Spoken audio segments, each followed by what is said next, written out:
took your foot off the gas a little bit too early in the fourth quarter? I wouldn't say that. I think, you know, with the margin we had and the time that was on the clock, you know, the biggest issue to me, Mike, was the 2 turnovers. 2 turnovers in on your side of the 50, right? So even with that, in the field position, with the time that we used to go the length of the field, those 2 turnovers at the end of the game on our side of the 50 cost us more than anything else. You know, from a strategy standpoint, you're not strategizing to turn it over twice inside your own, on your side of the 50. Did you feel the momentum slipping? No, I think that the turnovers were the key. You know, even with what had happened, you know, you go back and look at 12 or 10 minutes ago in the game, and you know, we scored late, and as I said, you know, the strategy and even being able to punt the ball and have them go the length of the field, you know, with the time that was on, with the number of possessions that were left in the game, you know, time was a factor. But after the 2 turnovers, you know, those are 2 possessions that were plus possessions on our side of the 50. And so, yeah, and then that was, you know, there are many plays in the game, more than just the field goal at the end. There's a lot of things in this football game that dictated the outcome. But I think also, you know, we go the first half and really go up and down the field and kick field goals instead of getting touchdowns. And, you know, you get back to the end of the game and we turn it over. And you can't do that in a close football game. In any game, you turn the ball over on your own side of the 50, and you know, we hold them one time. But you know, I don't know about a momentum shift. I think the biggest shift in momentum were the turnovers. Khalil was 12 of 16 in the first half and 9 of 23 in the second half. Did they seem like they adjusted something defensively that made it harder for you guys? I don't know that there was a big adjustment. I think, you know, we were in more of a RPO world in the first half, and we went to some quick game stuff and some drop back where, you know, he scrambled a little bit more in the second half than maybe he did in the first half. So, if anything else, you know, the fourth quarter was there were, you know, we took some shots some deep shots because they were blitzing and gambling at the line of scrimmage with, you know, 8, 9, 10 guys, and we took our shots and we didn't hit them. And you know, those deep throws are percentage-wise going to be lower than a lot of the balls that he completed off of some bootlegs and things like that in the first half. Khalil declined to answer questions about whether he would return next year. Would you comment on that? I think, you know, those conversations I have with players, you know, juniors after the season. So, you know, that's the way we've done it all the time. And so we'll get the information, all the information that he wants from the NFL, and from evaluations and things like that, and sit down and talk about what his plans are and what those evaluations look like.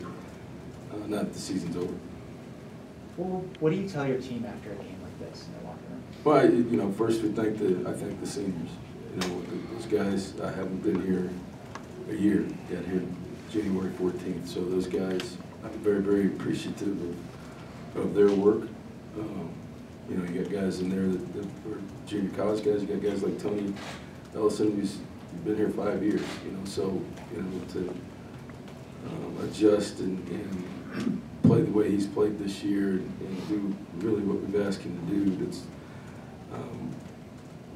I appreciate that, and because, you know, you get a new coach, there's all kinds of new things that happen. So as the first message was to them, and I wish things had been different, you know, this afternoon, but they're not. And for the young guys, you know, this should be, the feeling in that locker room should be something that you don't forget. And that feeling in the locker room is something that, you know, in the off season, when you don't necessarily feel like that extra rep or that extra run, you got to go back to this feeling in the locker room right now. And there's nothing wrong with that. Not forgetting that feeling and actually keeping that feeling in the off season and to help push you maybe at times when you don't necessarily feel like doing everything that we ask you to do. Do you think you might have gotten the most out of this roster? As a coach, you think, you know, always you never ever feel like you get everything out of everybody. I think, you know, the circumstances of this year were different. We want to do better. You know, we've got a lot of moving parts this year, you know, defensively and offensively, and the offensive line, and to solidify, you know, our offensive line and really moving, you know, guys around the defensive line. Really, the two real constants this year were really our two linebackers and our walk-on center, because and JJ. That's really where the constants are for all of our games. And we knew we had a wide receiver, and I thought those guys, you know, they played well this year. So, but those are seniors, you know. But yeah, as a coach, you know, you always go back and look and talk to yourself about, hey, you're always looking to do better every time, no matter what it is. What did you think of Troy Young's performance pressed into starting duty with Lorenzo being in the building? You know, they went at him a couple times. I thought he held up. You know, he's those guys are, you know, good young players and have grown, and you can see his confidence is a lot different than it was at the beginning of the year. You know, with the situations he was in with two really good wideouts, you know, I thought he did a nice job. You know, we had a miscommunication on the deep ball early, where we should have got some help out of the post. So, you know, that was not necessarily all on him. And so I thought, you know, for a young guy, I thought he played pretty well. We have time for one or two more questions here. In a game like this, as you know, you talked about the field goals early. There were a couple fumbles that they had that you didn't recover. Two of them on the ground that, you know, bounced up, we didn't get. Yeah.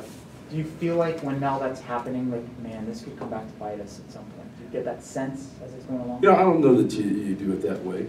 You know, I'm not necessarily. You're looking at, in the moment, you're looking at, all right, what can we do to fix what's going on, right? What are we doing here that we're stalling out?